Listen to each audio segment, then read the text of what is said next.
네, 안녕하세요. 팀 해트트릭 비정형 데이터 분석 유튜브 마지막 발표 시작하도록 하겠습니다. 저는 앞 순서를 맡은 이정민이고요. 저는 랭귀지 모델 중에서 바트, T5, 디스틸버트, 엘렉트라 순으로 진행하도록 하겠습니다. 네, 목차는 다음과 같고요. 먼저 바트부터 소개해드리도록 하겠습니다. 바트는 2019년에 Denoising Sequence to Sequence Pre-training for Natural Language Generation, Translation and Comprehension 이라는 논문에서 이제 발표된 모델입니다. 2023년 5월 22일 기준으로 5125회 정도 인용될 정도로 유명한 모델이라고 생각될 것 같습니다. 먼저 바트의 등장 배경부터 설명드리도록 하겠습니다. 그 이전에 버트와 GPT 같은 연구들이 활발하게 진행되었었는데요. 이제 이러한 연구들은 특정 타입과 특정 태스크에만 국한된다는 이제 관점을 가지고 있었는데 그것을 보완하고자 이 두 모델을 좀 결합함으로써 바트가 탄생하게 되었습니다. 이제 본격적인 바트 설명에 앞서 버트와 GPT, 바트의 차이점에 대해서 설명드리면 버트는 아시겠지만 이 마스크 토큰을 활용한 오토인코딩 방식으로 트랜스포머 인코더를 가져다가 쓰는 모델 구조입니다. 그리고 GPT는 이제 트랜스포머 디코더를 사용하고 있는 오토 리그레시브 방식이고요. 바트는 앞서 말씀드린 것처럼 이러한 바이다이렉셔널 인코더와 오토 리그레시브 디코더를 결합한 모델이라고 이해하시면 될 것 같습니다. 리마인드로 이제 버터와 GPT에 대해서 좀 더 설명을 드리면 버트는 말씀드린 것처럼 트랜스포머 인코더를 활용을 하고 있고요. 트랜스포머 인코더에서 아시다시피 멀티헤드 셀프 어텐션과 이제 피드포드 네트워크로 이루어진 구조로 이러한 인코더 블럭이 이제 N개 활용되고 있습니다.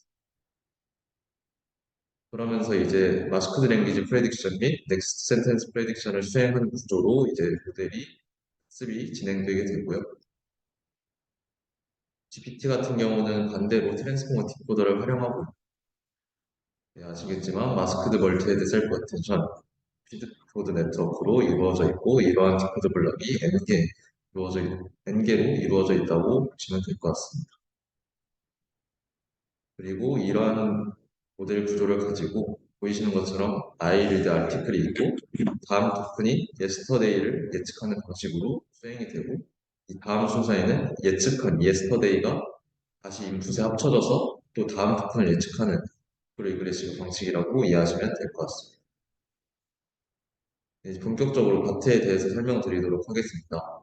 본문에서 소개하고 있는 베이스 모델은 트랜스포머 인코더 디코더가 합쳐진 구조가 총 6개 이루어져 있고 라지 모델 같은 경우는 그의 2배인 12개의 레이어들로 이루어져 있다고. 논문에서는 버트와의 차이점을 언급을 해주고 있는데 버트는 트랜스포머 인코더만 사용하고 있고 바트는 트랜스포머 인코더 디코더를 모두 사용하고 있기 때문에 어떻게 보면 당연한 건데요. 첫 번째로는 트랜스포머 디코더에서 인코더 디코더 어텐션을 수행하는 것을 차이점으로 언급을 하고 있고 또 하나의 좀 특이한 차이점은 기본적으로 트랜스포머에서는 피드포드 네트워크를 사용하지만 바트에서는 피드포드 네트워크를 생략했다고 하고 있습니다. 그리고 버트에서는 보이시는 토큰 마스킹 기법으로만 이제 사전 학습을 진행하는데 바트는 총 이렇게 5가지의 프롬프트 방식을 사용을 해서 사전 학습을 진행하고 독립적으로 사전 학습을 진행하고 제 생각으로는 좀 더 다양한 테스트에 사전 학습을 시킴으로써 좀 파인튜닝 할 때도 좀 더 넓은 범위의 태스크를 할 수 있도록 하고 있다고 생각하고 있습니다. 이제 각각의 기법들에 대해서 하나씩 살펴보도록 하겠습니다. 먼저 토큰 마스킹인데 이것은 버트에서 쓰는 방식과 동일하고 아시다시피 마스킹된 토큰이 원래 무엇이었는지를 예측하는 방식입니다. 다음으로 토큰 딜리션인데요. 이제 마스킹이 아니라 이미의 토큰을 아예 삭제를 시키고 삭제된 토큰들이 이제 어떤 위치에 어떤 토큰이 있었는지를 예측을 하는 방식입니다. 다음으로 텍스트 인필링입니다. 텍스트 인필링은 이제 포화성 공포로부터 스펠링 샘플링을 우선적으로 합니다. 그리고 그 길이만큼 마스크 토큰으로 대체하는데 아래 그림을 예시로 드시면 예시로 보면 이제 A와 본점 사이에 이제 마스킹이 되어 있는데 이때는 스팬 랭스가 이제 2로 샘플링이 되어 있기 때문에 여기에 해당하는 BC 두 개의 토큰을 마스킹을 씌웠다라고 보시면 되고 스팬 랭스가 0으로 이제 샘플링이 되었을 경우에는 해당 마스킹할 위치에 공백을 넣어서 이제 사전학습을 수행하고 있습니다.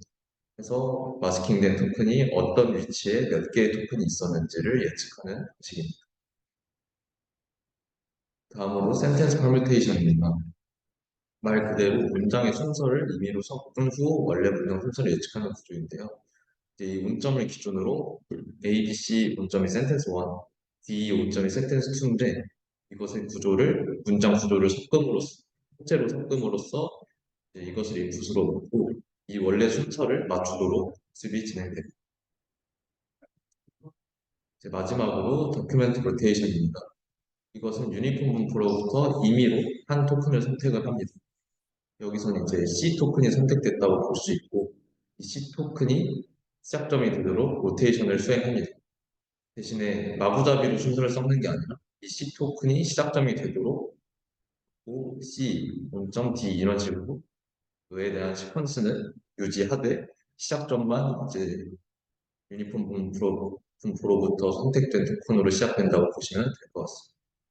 그래서 이러한 방식으로 문서의 시작점을 예측할 수 있도록 학습을 수행하고 있습니다. 그래서 이렇게 사전학습된 다트가 파인튜닝에 어떤 식으로 활용되는지에 대해 설명드리도록 하겠습니다. 논문에서 여러 가지 태스크를 소개해주고 있지만 논문에서도 이제 중요하게 좀 소개를 해주는 두 가지 태스크에 대해 설명드리도록 하겠습니다. 우선적으로 많이 쓰이는 시퀀스 클래시피케이션 태스크인데요. 이것의 특징은 이제 인코더와 디코더에 같은 인풋이 들어가고 단지 이제 파이널 디코더 레이어의 히든 스테이트 값이 멀티 클래스 리니어 클래시파이어의 입력으로 들어갔다. 쉽게 말하면 디코더 이후에 이제 피드포드 네트워크처럼 이제 차원을 맞춰서 클래시피케이션을 수행할 수 있는 역할을 할 수 있는 클래시파이어 레이어 하나가 더 쌓여진다고 생각하시면 됩니다. 그리고 두 번째로는 머신 트랜슬레이션 태스크입니다. 이 부분에서는 좀 특이한 게 있는데 바트 전체 모델 자체를 싱글 프리트레인드 디코더로 사용을 하고 인코더 역할로 이렇게 랜덤리 이니셜라이즈드 인코더를 이제 넣어주게 됩니다.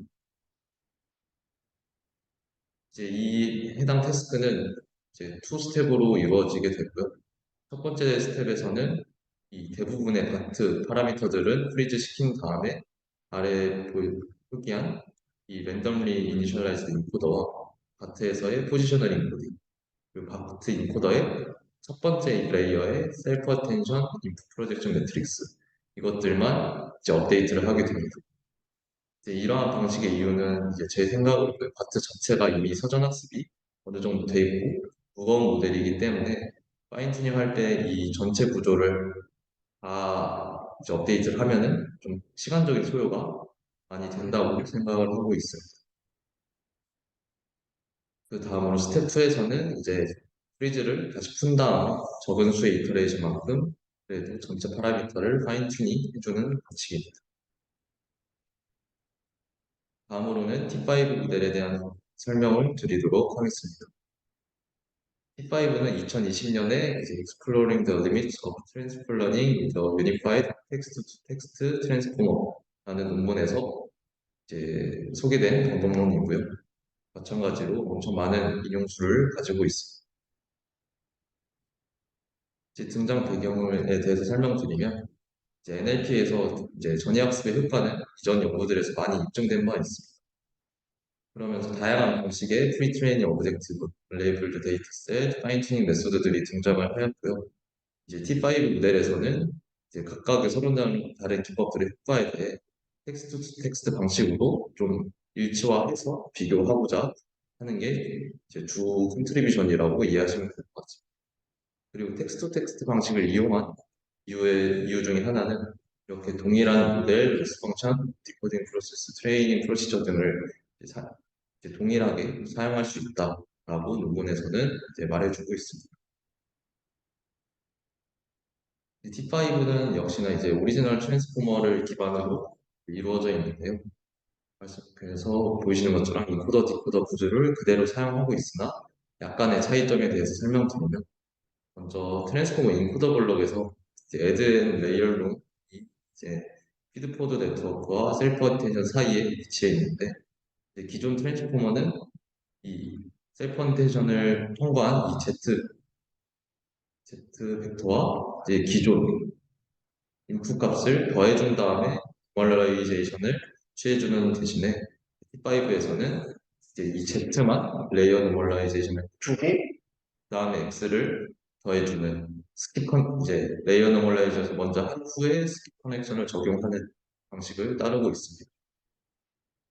그리고 두 번째 방식으로는 이제 업솔루트 포지셔널 인베딩 대신에 릴레이티브 포지셔널 인베딩을 사용하고 있다고 하고 있고요. 이러한 방식에 대해서 좀 더 설명드리면 이 방식은 이제 2018년에 NAAC에서 출간된 Self Attention with Relative Position Representation이라는 논문에서 발표된 테크닉이고요. 그래서 두 인풋 사이의 임의의 관계에 대해서 셀프 어텐션을 확장하여 적용할 수 있다라는 장점이 있다고 소개해주고 있습니다.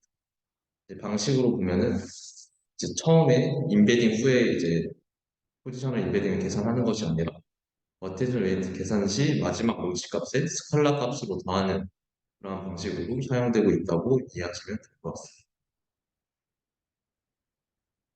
T5에서 주로 사용하는 인풋 아웃풋 포맷에 대해서 설명드리도록 하겠습니다.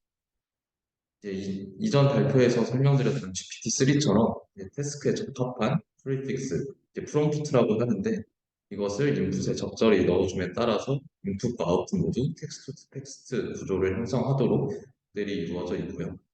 예를 들어서 번역 태스크에서는 이제 인풋에 Translate English to Korean 이런 식으로 프리픽스를 적절하게 넣어줌에 따라서 How are you라는 인풋이 같이 들어갔을 때 잘 지내니라는 아웃풋이 제대로 나올 수 있도록 수행이 되고 있고 QA 태스크에서도 마찬가지로 프리픽스로 퀘스천을 달아주고 마지막에 앤서를 달아주면 이 앤서에 대한 아웃풋이 출력이 되게 됩니다. 저 여기서 궁금한 게 있는데요. 네, 그럼 이런 프리픽스 같은 거는 정해져 있는 건가요? 정해져 있다기보다 태스크에 맞춰서 사용자가 좀 적절히 넣어주는 게 좀 중요하다 보시면 될 것 같습니다. 그리고 다음으로는 또 많이 사용되는 텍스트 클래시피케이션 태스크인데요. 이것 또한 이제 프리마이즈와 하이포세시스를 이제 프리픽스로 이렇게 달아주고 레이블을 예측하도록 프리픽스를 달아주면 이 프리마이즈와 하이포세시스의 관계를 파악해서 아웃풋으로 인테일먼트라고 뱉어주는 또 있게 됩니다. 그래서 이러한 T5 모델을 트랜스포머 모델을 조금만 바꾼 것 이외에는 모델적인 컨트리뷰션이라기보다는 이렇게 텍스트 투 텍스트로 맞춤에 따라 좀 로버스트하게 태스크를 수행하겠다라는 게 좀 주요 컨트리뷰션이라고 보시면 될 것 같습니다. 그리고 한 가지 특징으로 이제 언슈퍼바이즈드 오브젝티브라고 논문에서 소개를 하고 있는데요. 이러한 T5 모델은 슈퍼바이즈드 태스크에 대해서 앞서 말씀드린 텍스트 포맷을 통해서 이제 파인 튜닝이 가능하다라고도 하고 별도로 이제 뭐 레이블 데이터를 활용하여 사전 학습도 가능하다고 이제 말해주고 있습니다. 앞서 말씀드린 바트에서 텍스트 인필링을 했던 것처럼 이런 식으로 스팬 랭스만큼 샘플링 한 다음에 길이만큼 마스킹 씌워서 어떠한 길이만큼 어떠한 토큰이 있었는지 예측하는 이러한 언레이블드 데이터를 활용하는 사전학습 기능도 가지고 있다고 이해하시면 될 것 같습니다. 네, 다음으로는 디스틸버트입니다. 디스틸버트는 2019년 유립스에서 디스틸드 버전 오브 버트, 스몰러, 페스터, 치퍼 앤 라이터 라는 논문에서 출간된 논문이고요. 출간된 논문에서 이제 소개된 방법론이고요. 등장 배경 같은 경우에는 이전에 버트 같은 대규모 언어 모델이 많이 등장했었는데 워낙 대규모다 보니까 이제 컴퓨테이셔널 앤 메모리 문제가 늘 이제 좀 지적이 되고 있었습니다. 그래서 성능은 일정 수준 유지하되 우리는 이거를 좀 정량화하고자 해서 이제 디스틸 버트가 개발이 되게 되었고요. 기존 버트가 12레이어스의 좀 대용량이었다면 이게 좀 코스트적인 문제가 발생을 해서 절반의 레이어로 줄인 디스틸 버트라고 이제 이해를 하시면 될 것 같습니다. 그러면 디스틸 버튼은 버트랑 구조는 똑같은데 레이어 수만 적은 거다. 이렇게 이해하면 되는 건가요? 네네, 맞습니다. 그래서 트랜스포머 인코더 디코더가 버트니까 트랜스포머 인코더가 12개 있으면은 두 개 직방으로 두 개마다 하나씩을 추출해서 절반인 6개 레이어를 썼다. 그리고 구조는 동일하다라고 보시면 될 것 같습니다. 스티버트에서 사용된 널리지 디스틸레이션, 우리나라 말로 지식 증류라고 보시면 될 것 같은데요. 이제 대용량의 네트워크를 티처 모델, 그 현실 문제에 적용하기 위한 경량화 네트워크를 스튜던트 모델이라고 하겠습니다. 티처 모델에서 이제 프레딕션 디스트리뷰션을 잘 맞추도록 스튜던트 모델이 학습되는 과정을 이제 그 과정에서의 로스를 디스틸레이션 로스라고 정의를 하고 있고요. 스튜던트 로스가 그라운드 트러스 라벨을 잘 맞추도록 하는 로스를 스튜던트 로스라고 하고 있고, 이제 그라운드 트러스 레이블을 맞추도록 하다 보니까 어떻게 보면 언스퍼바이즈드라고 이해를 하시면 되고, 해당 논문에서는 MLM 방식으로 학습이 이루어지고 있다고 이해하시면 될 것 같습니다. 좀 더 자세히 살펴보면 이제 이 대용량 티처 모델은 이미 사전 학습이 되어 있기 때문에 여기서 나온 예측 값을 이 스튜던트 모델이 잘 맞추도록 일반적인 크로스 엔트로피 로스가 우선적으로 사용이 되고, 앞서 말씀드린 것처럼 이 스튜던트 로스가 그라운드 트레스 레이블을 잘 맞추도록 MLM 로스가 이제 정의가 됩니다. 논문에서는 실험적으로 해봤을 때 코사인 인베딩 로스를 추가를 하면 성능이 더 올랐다라고 말해주고 있는데요. 이 코사인 인베딩 로스의 역할은 티처 모델과 스튜던트 모델의 히든 스테이지 벡터들의 다이렉션을 얼라인해 준다라고 논문에서는 말해주고 있고, 이것을 적용했을 때 더 높은 성능을 실험적으로도 증명을 해주고 있습니다. 그래서 좀 디스트리버트의 경우는 어떻게 보면 단순히 성능이 올랐다가 아니라 성능을 유지하면서 이제 속도적인 개선을 이뤘기 때문에 이제 실험 장표를 하나 가져와 보는데요. 보시면 우선적으로 엘모랑 비교했을 때는 대부분 다 우수한 성능이 보이고 있고, 일반적인 버트 베이스와 비교했을 때도 약간 떨어지지만 논문에서는 97% 성능을 유지하고 있다. 그리고 이 테이블 3를 보시면 기존 버트 베이스보다는 거의 2배, 2분의 1을 줄어든 파라미터 수를 보이고 있음을 확인하실 수 있습니다. 그에 따라 이제 추론 속도도 어느 정도 감소를 하고 있습니다. 그래서 해당 내용이 이제 디스트리버트 메인 컨트리뷰션이라고 보시면 되고요. 네, 마지막으로 엘렉트라입니다. 엘렉트라는 2020년 ICLR에서 발표된 논문인 이제 엘렉트라 Pre-training Text Encoders as Discriminators Rather than Generator 라는 논문에서 소개된 방법론으로 역시나 많은 인용수를 보여주고 있습니다. 엘렉트라 역시 등장 배경 먼저 살펴보면은 이제 기존의 MLM 방식은 이제 마스킹된 그 토큰만 학습하기 때문에 좀 학습이 비효율적이다라고 좀 지적을 하고 있습니다. 따라서 리플레이스 토큰 디텍션이라는 테크닉을 제안하고 있고요.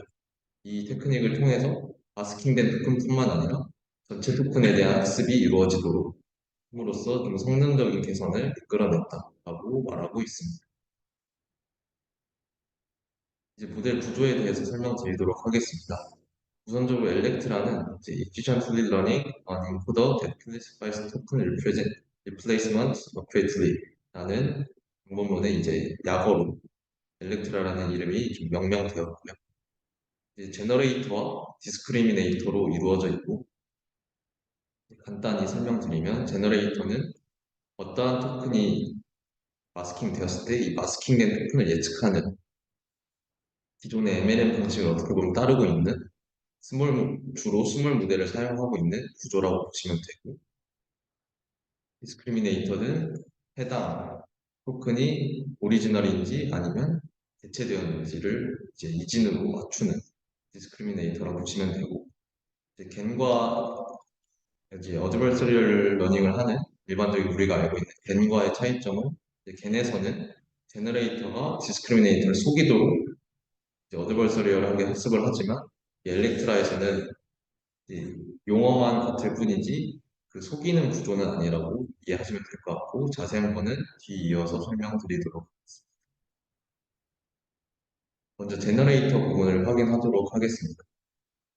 이제 토큰들의 이제 임의로 이제 문문에서는 총 토큰의 15%만큼을 마스킹한다고 되어 있는데, 이렇게 임의의 토큰을 마스킹을 씌웁니다. 그리고 마스킹된 토큰을 이 제너레이터를 통해서 원래 토큰으로 최대한 맞추도록 이제 생성을 해내는데요. 수식을 보시면 이 함수는 토큰 임베딩, HG 함수는 일반적인 인pu터 역할이라고 생각하시면 되고, X가 마스킹된 토큰이라고 했을 때 이 마스킹된 토큰의 인코더와 이제 앞으로 보이시는 이제 이 예측 후보군에 있는 토큰들을 이제 이 함수들을 같이 고려해 줌으로써 문문에서는 아웃풋 레이어와 인베딩 레이어의 가중치를 공유하고 있다라고 설명을 해주고 있고, 소프트맥스 방식으로 토큰들끼리 이 마스킹된 토큰 다음에 어떠한 토큰이 제일 올 것인지에 대한 확률을 제 생성을 해내고 있습니다. 해당 예시에서는 라는 단어를 마스킹 씌웠을 때 8라는 단어가 이 TG의 확률이 제일 높기 때문에 8로 생성을 해내고 있는 예시입니다.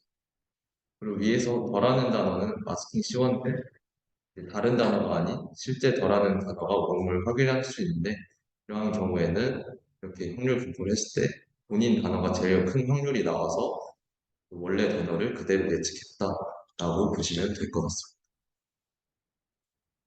해당 이제 제너레이터의 로스식은 다음과 같고 일반적인 MLM 로스라고 생각하시면 될 것 같습니다. 다음으로 디스크리미네이터입니다. 이제 마스킹된 토큰이 치환되었을 수도 있고 아니면 오리지널 토큰이 그대로 생성이 되었을 수도 있는데, 이러한 치환된 X 프로덕트에 대해서 오리지널인지 리플레이스드인지 이제 기준으로 예측하도록 학습이 수행되게 되고요. 시그모이드 함수를 통해서 예측을 수행한다고 보시면 될 것 같습니다. 그래서 디스크리미네이터의 로스를 보시면 인디케이터 펑션을 사용해서 이제 프로덕트된 치환된 이 토큰이 원래 단어와 같을 경우에 대한 이제 수식이 따로 있고, 같지 않을 경우에 대한 로그 수식이 따로 있음으로써 이것에 대한 로스를 디스크리미네이터 로스로 정의하고 있습니다. 그리고 최종적으로는 이 MLM 로스와 디스크리미네이터 로스를 선형 결합해줌으로써 이제 최종적인 학습이 이루어지게 되고요. 앞서 말씀드린 것처럼 겐과의 차이점은 엘렉트라에서는 제너레이터가 디스크리미네이터를 속이는 것이 아니라 단순히 MLM 태스크를 잘 수행하도록 이루어지고 있다라고 보시면 될 것 같습니다. 그래서 다양한 실험이 이제 논문에는 실렸었는데, 저는 이제 앞서 겐과의 차이점을 소개해 드렸기 때문에 그에 대한 실험 결과만 보여드리면, 이제 제한 방법론인 엘렉트라와 이제 어드버서리얼 방식으로 바꾼 이제 겐 같은 방식으로 바꾼 엘렉트라, 소스테이지 엘렉트라와 버트 이렇게 비교를 하고 있는데요. 이제 어드버서리얼보다 이제 기존의 제한 방법론인 엘렉트라가 가장 우수한 성능을 보이고 있다고 생각하시면 돼요. 여기서 초록색 실선인 투스테이지 엘렉트라 같은 경우에는 말 그대로 제너레이터를 먼저 학습한 후에 제너레이터의 파라미터는 프리즈 시키고 그 파라미터를 디스크리미네이터로 넘겨서 디스크리미네이터를 두 번째 스텝에서 학습을 하는 투 스테이지로 이루어지는 엘렉트라인데, 이것은 어드버서리얼 엘렉트라보다도 더 좋은 성능을 보이고 있음을 확인하실 수 있습니다. 결론적으로는 제한 방법론인 엘렉트라가 가장 우수한 성능을 보이고 있다라고 이해하시면 될 것 같습니다. 네, 제가 이번 발표에 준비한 내용은 여기까지고요. 들어주셔서 감사합니다. 네, 안녕하세요. 저는 이제 두 번째 부분, 랭귀지 모델의 네 번째 파트부터 다섯 번째 파트, 이제 람다까지 부분의 발표를 맡은 김성수라고 합니다. 이제 발표 시작하겠습니다. 네, 목차는 다음과 같이 구성이 됩니다. 간단하게 개요를 소개를 해드리고, 저도 마찬가지로 네 개의 논문을 소개를 해드리고자 합니다. 네, 모델 같은 경우는 지금 살펴보시는 것 같이 되게 마이크로소프트나 구글처럼 되게 큰 기업에서 연구된 방법론들이라고 보시면 될 것 같습니다.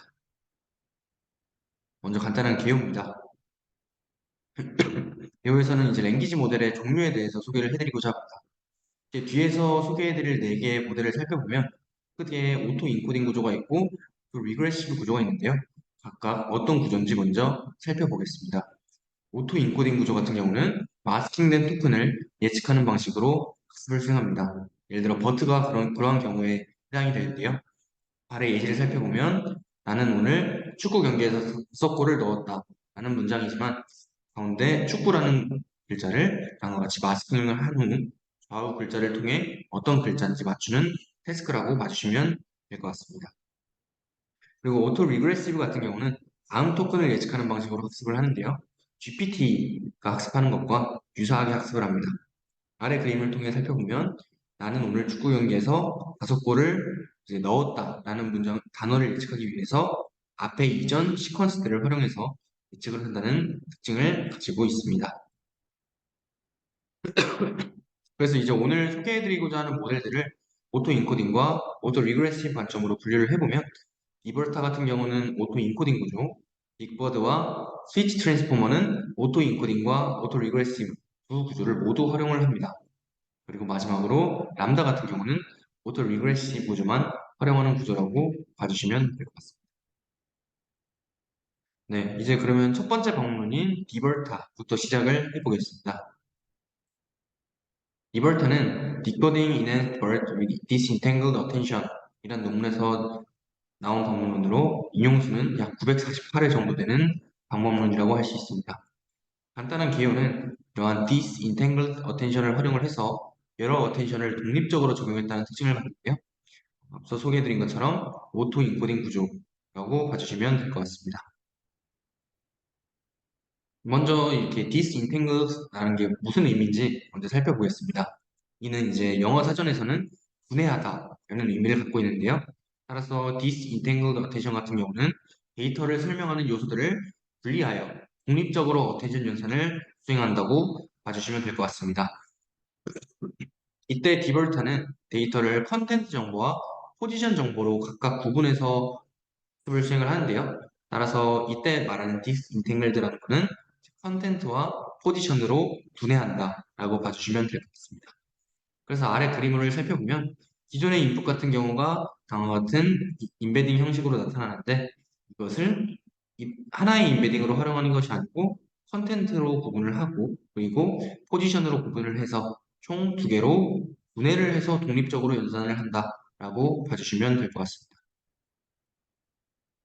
두 번째는 이제 포지셔널 인베딩이라는 개념이 여기서 상당히 중요해서 포지셔널 인베딩이 어떤 건지 간단하게 살펴보고 넘어가겠습니다.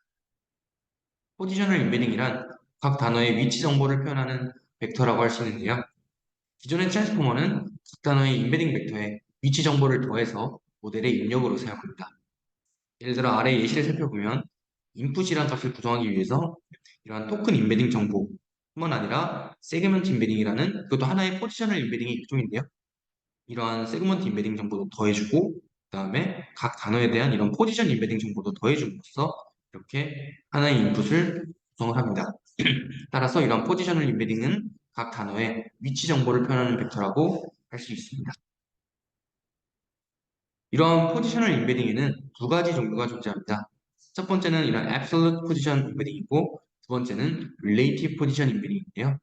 absolute position embedding 같은 경우는 단어의 위치가 같으면 동일한 포지션 인베딩을 활용을 합니다.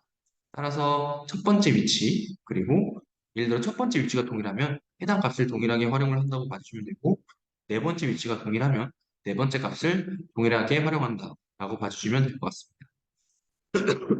반면 relative position embedding 같은 경우는 이제 상대적인 거리를 고려한다는 특징을 갖는데요. 예를 들어 현재 비정형이라는 토큰이 있으면 이 토큰을 기준으로 몇 번째 칸에 떨어져 있는지가 더 중요하다고 봐주시면 될 것 같습니다. 예를 들어 비정형이랑 토큰을 기준으로 끝내고라는 글자는 두 칸을 떨어져 있기 때문에 해당 값을 활용을 하고, 예를 들어 축구가라는 토큰이 기준이 된다면 세퍼레이션 토큰이 이런 동일한 값을 활용하게 됩니다.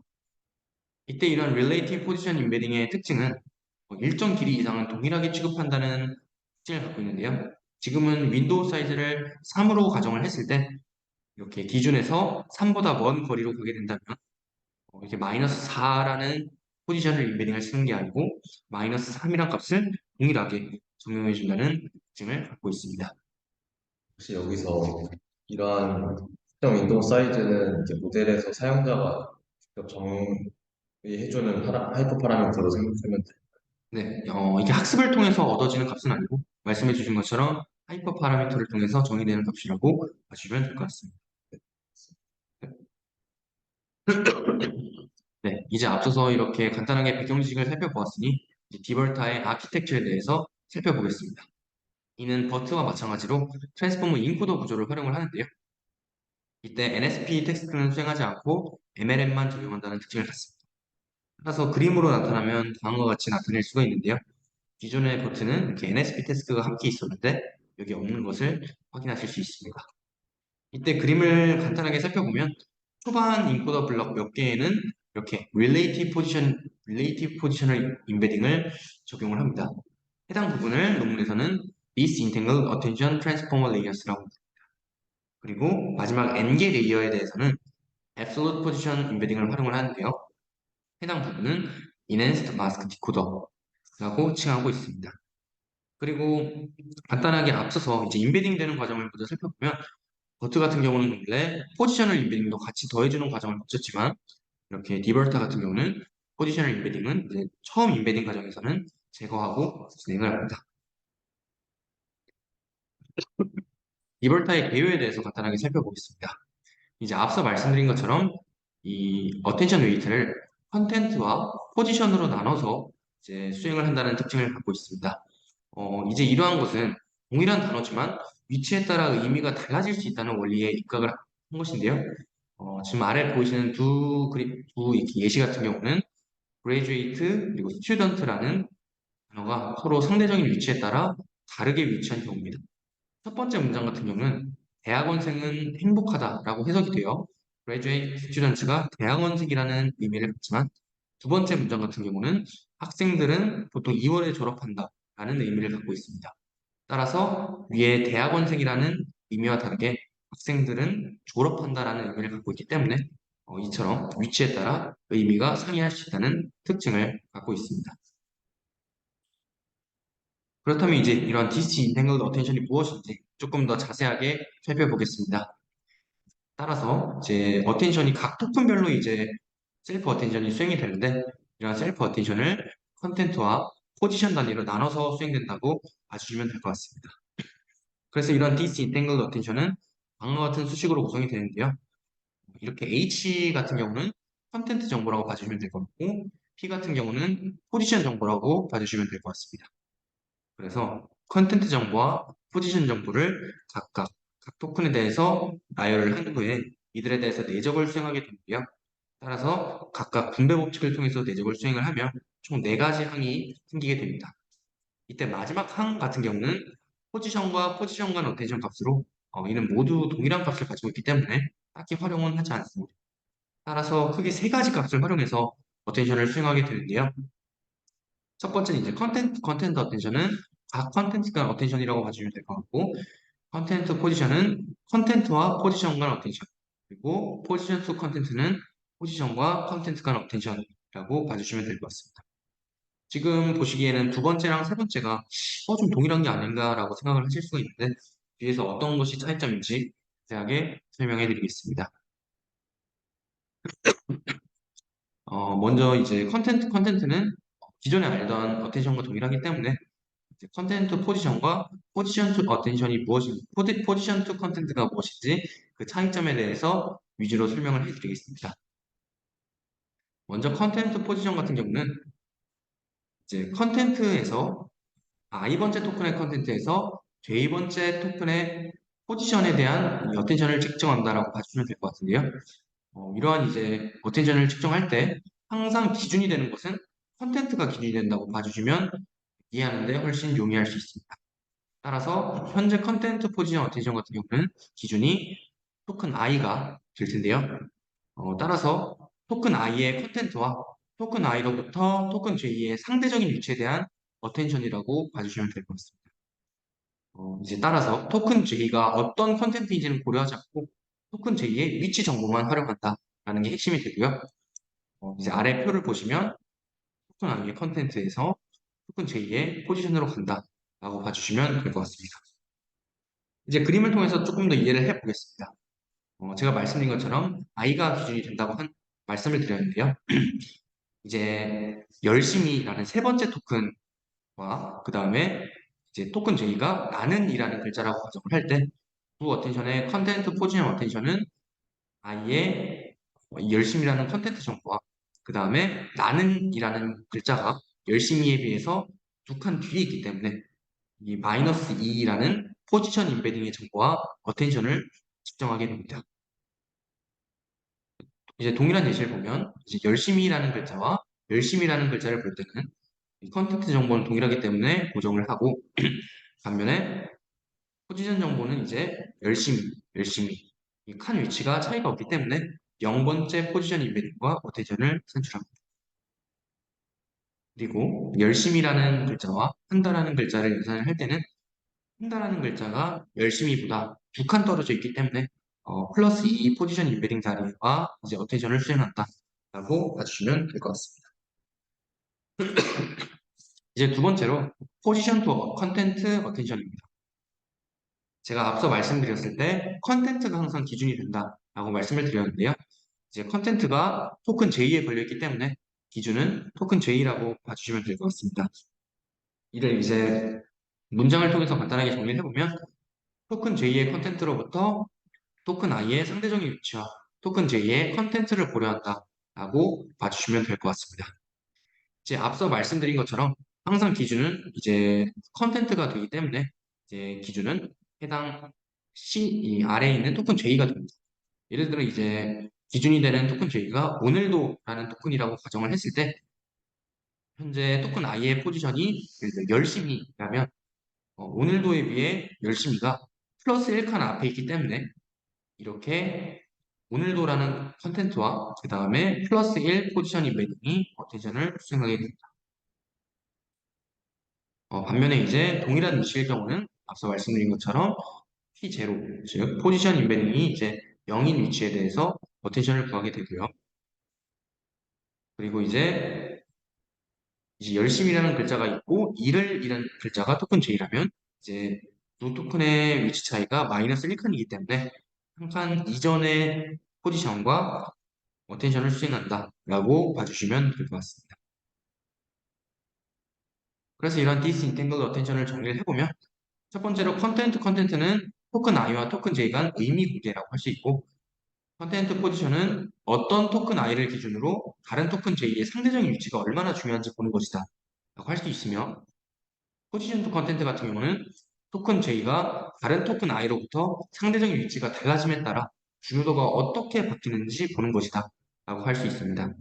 따라서 이러한 디스인탱글드 어텐션을 식으로 정리하면 크게 이렇게 세 가지 항으로 구성이 된다라고 정리할 수 있습니다. 그래서 이를 어떻게 논문에서는 구현을 하는지 간단하게 살펴보겠습니다. 이제 이런 컨텐트 벡터와 포지션 벡터를 연산하기 위해서는 이제 인베딩 벡터로 산출해주는 과정이 필요한데요. 이때 컨텐트 벡터 같은 경우는 기존의 인풋 히든 벡터에 프로젝션 매트릭스를 곱해서 만들어줍니다. 따라서 예를 들어 인풋 히든 벡터가 이런 H라고 정의를 했을 때 임의의 W 매트릭스를 곱해줌으로써 이러한 컨텐트 벡터를 산출한다라고 봐주시면 될 것 같습니다. 포지션 벡터 같은 경우는 릴레이티브 포지션 인베딩 매트릭스에다가 프로젝션 매트릭스 W를 곱해주는데요.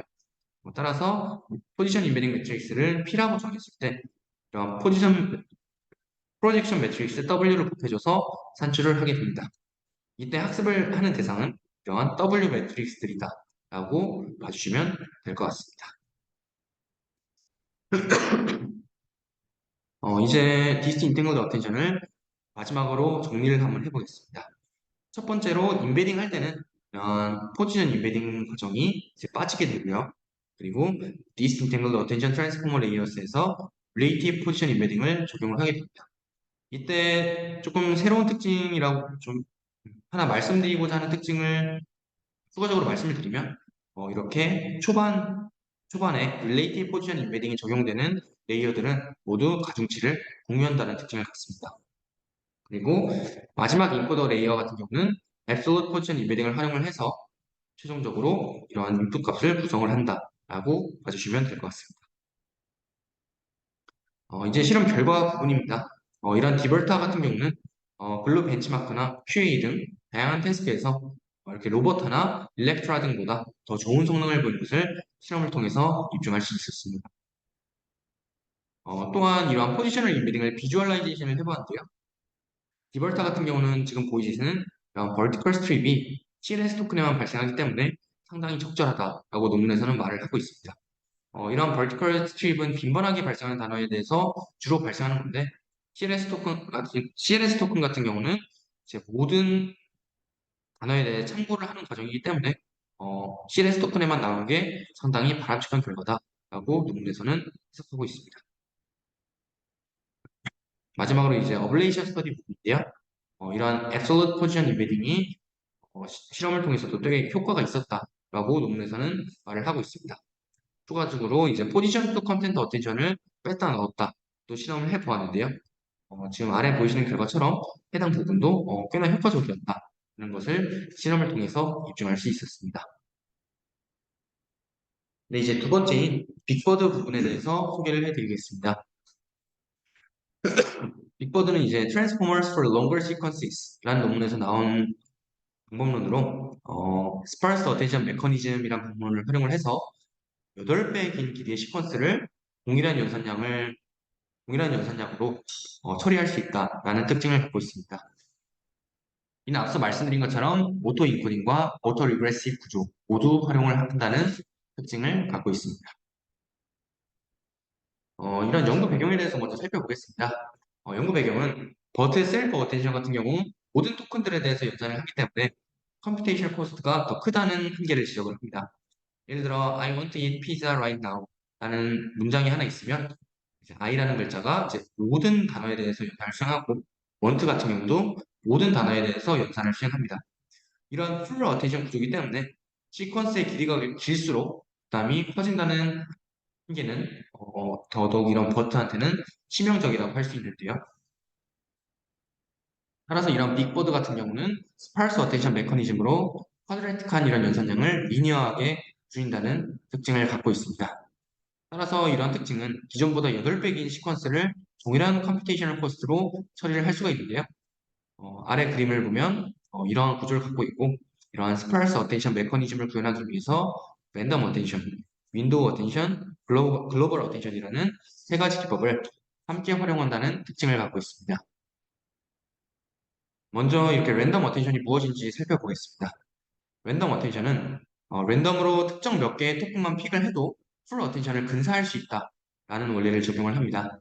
이렇게 색칠된 부분이 어텐션을 수행하는 부분이라고 가정을 했을 때 기존에 앞서 보여드린 풀 어텐션은 모두 이렇게 빨간색으로 칠해져 있었지만 랜덤 어텐션 같은 경우는 이렇게 특정 랜덤하게 몇 개만 선택을 해서 어텐션을 수행한다는 특징을 갖습니다.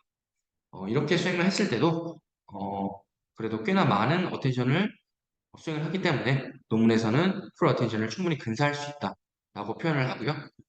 이를 아래 예시를 통해서 간단하게 이해를 해보면 write라는 글자가 want, pizza, now와 빨간색이 칠해져 있기 때문에 이들에 대해서만 어텐션을 수행한다라고 봐주시면 될 것 같습니다.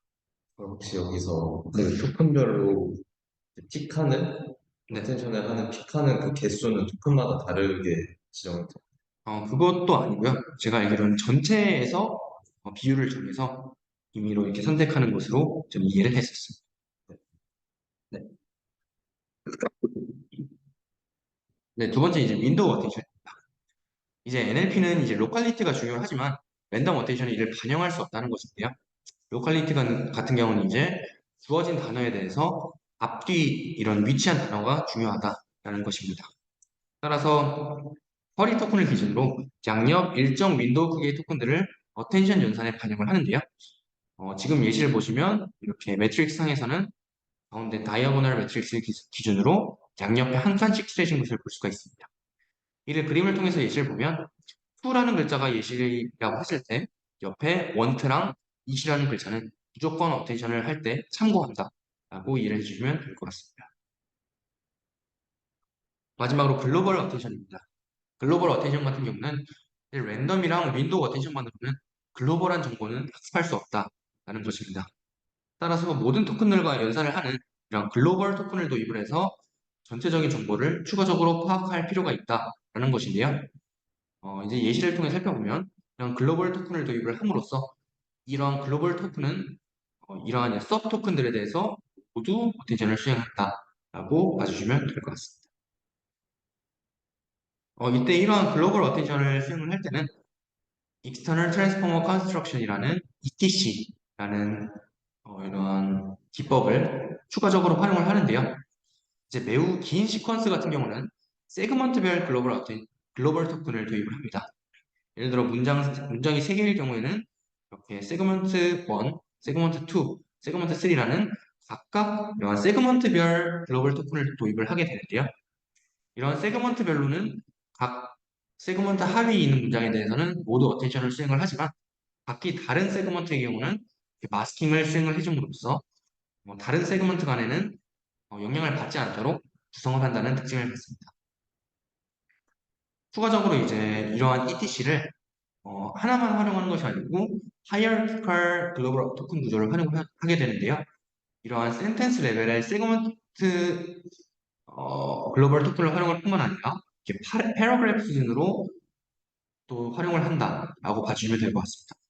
예를 들어 현재 주어진 문장이 두 가지 패러그래프로 구성이 되었다 가정을 하면 이러한 패러그래프 1에 대해서는 아래 세그먼트 두 개가 모두 참고할 수 있도록 하고 아래 하위 세그먼트에 대해서는 각 세그먼트에 대해서만 참조를 하도록 구성을 한다라고 봐주시면 될 것 같습니다. 네, 그래서 이렇게 스펄스 어텐션 메커니즘을 간단하게 정리를 해보면 랜덤 어텐션, 윈도우 어텐션, 그리고 글로벌 어텐션 세 개를 합쳐서 이렇게 구성이 된다라고 이해를 해주시면 될 것 같습니다. 이제 실험 결과 다양한 태스크에서 좋은 성능을 보였는데요. 아래 표는 이제 퀘스천 앤 앤서링 태스크에서 이런 빅버드가 좋은 성능을 보였다는 것을 실험을 통해 입증한 부분입니다. 두 번째 서머레이제이션 부분입니다. 이 또한 마찬가지로 빅버드가 좋은 성능을 보인 것을 실험을 통해서 입증할 수 있었습니다. 이제 세 번째는 스위치 트랜스포머라는 논문입니다. 이러한 스위치 트랜스포머는 Scaling to Trillion Parameter Models with Simple and Efficient Sparsity 라는 논문에서 나온 논문으로 약 700회 정도 인용된 논문입니다. 이는 라우팅 알고리즘을 단순한 믹스처 오브 엑스퍼트를 랭귀지 모델에 적용했다는 특징을 갖고 오토 인코딩과 오토 리그레시브 구조를 모두 활용한다라는 특징을 갖고 있습니다. 이러한 스위치 트랜스포머는 크게 보면 이렇게 믹스 오브 엑스퍼트라는 구조를 활용했다는 특징이 가장 큰 특징인데요. 먼저 이 믹스처 오브 엑스퍼트가 무엇인지 백인과 비교를 하면서 알아보겠습니다. 백인 같은 경우는 여러 모델의 예측값을 앙상블해서 활용한다는 특징을 갖습니다. 예를 들어 현재 주어진 태스크가 주어진 이렇게 이미지 내에 사람이 몇 명인지 판단하는 태스크라고 가정했을 때 각 모델별로 예를 들어 첫 번째 모델은 5.43, 두 번째 모델은 7.0, 세 번째 모델은 8.1이라고 했을 때 최종적인 아웃풋을 세 개의 평균값으로 산출하는 방식을 활용합니다. 반면 이렇게 MOE 같은 경우는 여러 모델 중 가장 신뢰도가 높은 모델의 예측값만 활용한다는 특징을 갖는데요. 예를 들어 모델 1의 신뢰도가 62%, 모델 2가 98%, 모델 3가 83%라고 했을 때 모델 2가 가장 높은 신뢰도를 가지므로 이들의 예측값만 활용을 한다라는 특징을 갖고 있습니다. 따라서 스위치 트랜스포머는 이러한 MOE의 원리를 랭귀지 모델에 도입했다는 특징을 갖고 있습니다. 이러한 MOE 같은 경우는 여러 모델을 활용하기 때문에 하나의 모델만 썼을 때보다 좋은 성능을 기대할 수 있다는 장점을 가지고 있습니다. 반면 여러 모델을 학습하기 때문에 이런 컴플렉시티가 크다는 단점을 가지고 있고 또한 학습이 불안정하다는 단점 또한 가지고 있습니다. 앞서 말씀드린 것처럼 스위치 트랜스포머는 이러한 MOE를 랭귀지 모델에 도입했다는 특징을 갖고 있는데요. 이를 트랜스포머 인코더에 FFN에 이제 MOE를 도입했다고 봐주시면 될 것 같습니다. 기존에는 이렇게 FFNN이 하나의 모델로 구성이 되지만 이를 작은 여러 개의 FFNN을 구성을 해서 여러 개의 엑스퍼트를 구성했다라고 봐주시면 되는데요. 보통 MOE 같은 경우는 신뢰도가 높은 탑 K 모델의 예측 결과를 활용을 하지만 C칩 트랜스포머는 K를 1로 적용한다는 특징을 갖습니다. 따라서 하나의 토큰에는 하나의 엑스퍼트만 활용한다는 특징을 가짐으로써 제 컴퓨테이셔널 코스트를 감소했다라는 의의를 갖고 있습니다. 이제 이러한 MOE의 구조 중에는 첫 번째로 캐퍼시티라는 구조를 가지고 있습니다. 이런 캐퍼시티는 하나의 엑스퍼트가 계산 가능한 토큰의 총 개수라고 하는데요. 정리를 할 수가 있는데요. 아래 그림을 통해 이해해 보면 엑스퍼트 1 그리고 2, 3 같은 경우는 이제 동일한 캐퍼시티를 갖습니다. 예를 들어 캐퍼시티가 현재 캐퍼시티가 1이어서 각 엑스퍼트가 캐퍼시티를 2개씩 가질 수가 있다면 각 엑스퍼트는 이제 최대 2개의 토큰들에 대해서만 연산을 수행을 할 수가 있습니다. 반면 현재 지금 아래 예시를 보면 전체 토큰의 개수가 6개인데 가장 높은 각 토큰별로 가장 높은 신뢰도를 갖는 엑스퍼트를 산출을 했을 때 엑스퍼트 1으로 3개를 지목을 한다면 이제 하나의 토큰은 해당 엑스퍼트에 반영이 될 수 없습니다. 이러한 경우에는 이제 캐퍼시티를 초과한 토큰 같은 경우는 엑스퍼트를 거치지 않고 레지듀얼 커넥션을 통해 다음 단계로 이동한다는 특징을 갖습니다. 이런 한계를 극복하기 위해서 이런 캐퍼시티를 조금 더 증가를 시킬 수가 있는데요. 물론 이렇게 증가를 시키면 각 모든 토큰들이 적절하게 분배가 될 수 있다는 장점을 갖고 있지만 반면에 연산량이 증가할 수 있다는 한계 또한 갖고 있습니다. 두 번째 이제 로드 밸런싱이란 컴포넌트입니다. 이는 이제 하나의 엑스퍼트에 몰리지 않도록 옥실러리 로스를 활용한다는 특징을 가지고요. 수식은 다음과 같이 구성이 됩니다. FI 같은 경우는 각 토큰의 엑스퍼트에 가는 비율이라고 할 수 있고 PI 같은 경우는 엑스퍼트에 할당되는 확률의 평균이라고 할 수 있습니다. 따라서 이런 FI, PI가 균일할수록 이런 로스가 작아지기 때문에 엑스퍼트의 각 토큰이 균일하게 분배되도록 도움을 주는 컴포넌트라고 할 수 있습니다. 이러한 억실러리 로스를 활용할 경우 이를 이제 그림을 통해서 예시를 간단하게 이해를 해볼 수가 있는데요. 기존의 3개 엑스퍼트에 9개의 토큰을 분배할 경우 억실러리 로스가 없다면 이렇게 하나의 엑스퍼트에 몰리는 현상이 발생할 수가 있지만 억실러리 로스를 활용을 한다면 최대한 균일하게 분배를 할 수 있다라는 의의를 갖고 있습니다. 이제 실험 결과입니다. 실험적으로 이제 학습 시간이 동일한 MOE 모델보다 성능이 우수할 뿐만 아니라 같은 구조의 MOE보다 더 빠른 연산 속도를 갖고 있다는 의의를 갖고 있습니다. 이제 마지막으로 람다입니다. 람다 같은 경우는 Language Models for Dialogue Applications 라는 논문의 제목에서 나온 논문이고 Crowd Worker Annotated 데이터를 함께 활용을 해서 Safety 등 다른 지표들을 향상시켰다라는 특징을 갖고 있습니다. 현재 이용수는 약 336회 정도 됐고 오토 리그레시브 구조를 갖고 있습니다. 먼저 연구 배경입니다. 기존의 랭귀지 모델들이 무거워지면서 예측 성능은 향상되지만 과연 이제 세이프티나 팩츄얼 브라운딩 등 다른 지표들도 향상을 했을까에 대해서 연구자들은 고민을 하게 됩니다.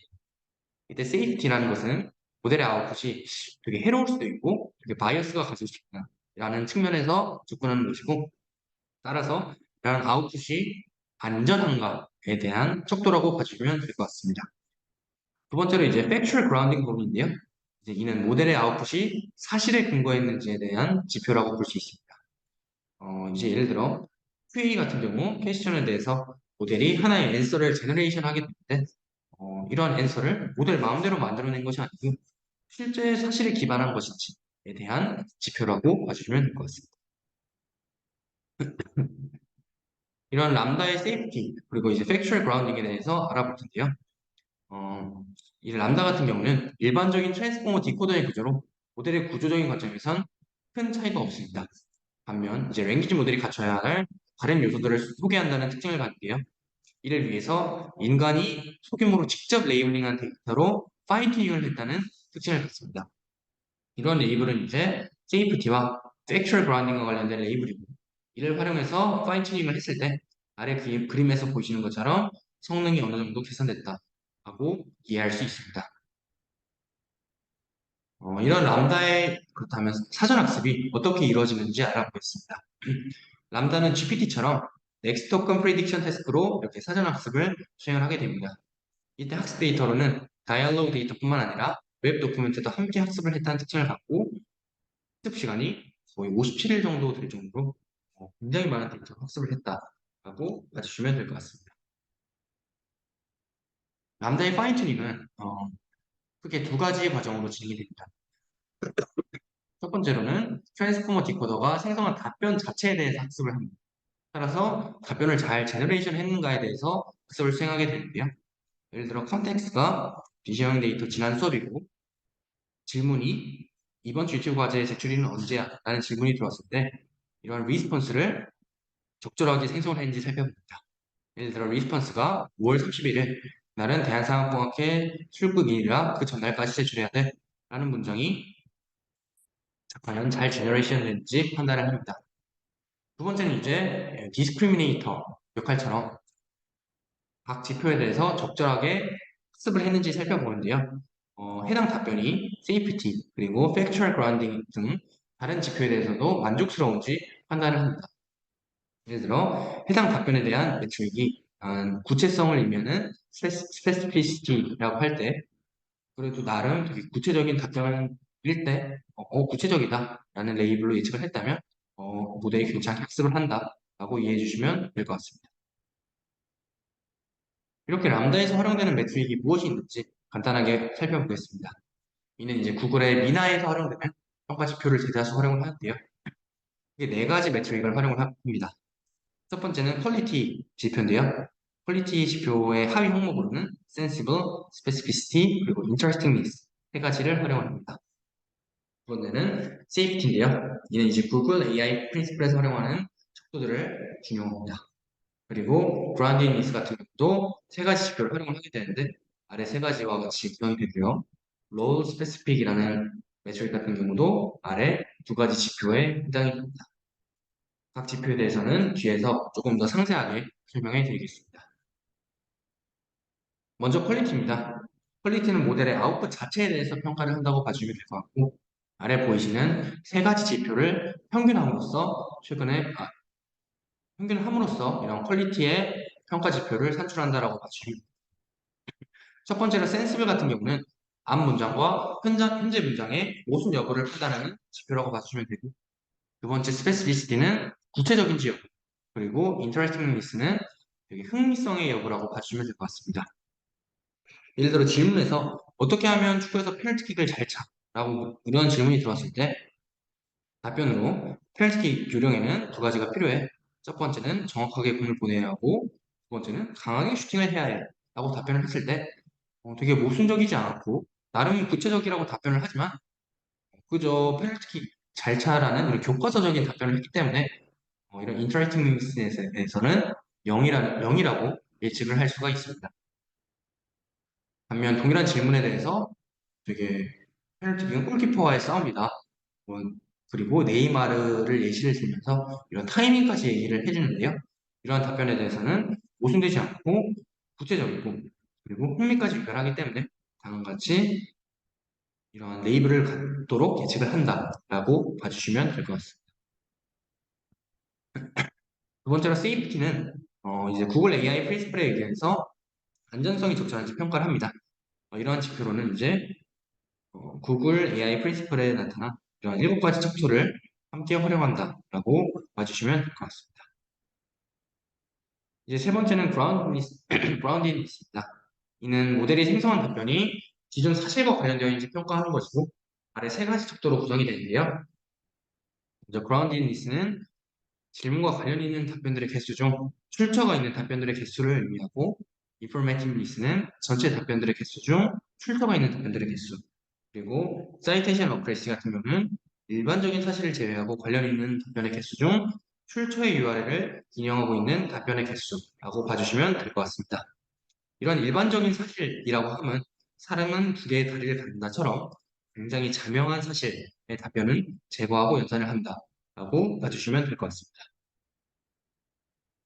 마지막은 이제 Role Specific Metric입니다. 이는 이제 모델이 출력해야 하는 아웃풋을 잘 출력하는지에 대한 지표인데요. 첫 번째로 helpfulness 같은 경우는 모델 아웃풋의 정확성 그리고 유용성 여부라고 봐주시면 될 것 같고 role consistency는 모델이 주어진 역할을 충실하게 수행하는지에 대해서 평가하는 곳이다 라고 봐주시면 될 것 같습니다. 이는 이제 파인튜닝 할 때는 활용하지 않고 평가에만 활용을 하게 되는데요. 이 지표가 무엇인지 간단하게 좀 살펴보면 모델이 이제 에버레스트라고 가정을 했을 때 이러한 모델은 에버레스트의 특징에 대해서 잘 알려줄 수 있어야 된다라는 그런 역할에 대해서 이게 충실해야 된다라는 특징을 갖고 있습니다. 이때 람다가 그러면 어떻게 답변을 반환을 하는지 간단하게 살펴보면 첫 번째로는 세이프티 프레딕션이 특정 스트레스홀드 이하인 리스폰스를 제거하는 방식을 활용합니다. 예를 들어 하나의 질문에 대해서 5가지 답변을 제너레이션을 할 수 있을 때 세이프티 프리딕션이 다음과 같이 있을 경우 예를 들어 스트레스홀드가 0.8일 때 스트레스홀드 아래인 답변들은 제거를 수행합니다. 그리고 두 번째로 남 리스폰스 중 퀄리티 매트릭을 활용을 해서 탑 캔디데이트를 아웃풋으로 산출한다는 특징을 갖습니다. 이제 세 개의 답변이 나왔는데요. 이들 중 탑 이제 퀄리티 매트릭 값을 갖는 답변을 최종적으로 모델이 리턴을 하게 됩니다. 이제 람다의 실험 결과 부분인데요. 람다를 파인튜닝 할 때는 앞서 말씀드린 것처럼 세 가지 데이터셋을 활용을 합니다. 아까 퀄리티, 세이프티, 브라운딩리스에 대한 데이터고요. 롤 스페시픽 같은 경우는 평가에만 활용을 합니다. 이제 실험 결과 각 지표에 대해서 모두 계산된 것을 실험을 통해 입증할 수 있었고 이제 특정 지표 같은 경우는 이제 인간의 수준보다 더 높게 산출되는 것 또한 알 수 있었습니다. 그리고 이제 각 파인튜닝에 대한 어플레이션 스터디인데요. 각각 개별적으로 파인튜닝을 했을 때 모두 모델이 성능이 증가했다라고 실험을 통해 알 수 있었습니다. 그리고 이제 정성적 평가 부분입니다. 이제 세이프티 파인튜닝을 하지 않았을 때보다 했을 때가 조금 더 부드럽고 제너럴한 답변을 만들었다라고 볼 수 있는데요. 예를 들어 이제 질문에 대해서 홈리스 피플에 대해서 어떻게 대처를 해야 돼? 라고 질문이 들어왔는데 이렇게 람다를 활용하지 않은 모델 경우는 그냥 전쟁에 보내버려 라고 이렇게 거칠고 함풀한 답변을 만들 수 있지만 람다 같은 경우는 어, 그래도 그들 뭐 멘탈 일리스가 있고 하니까 그들을 도와줘야 된다 라고 조금 더 제너럴한 답변을 만들어낸 것을 볼 수 있습니다.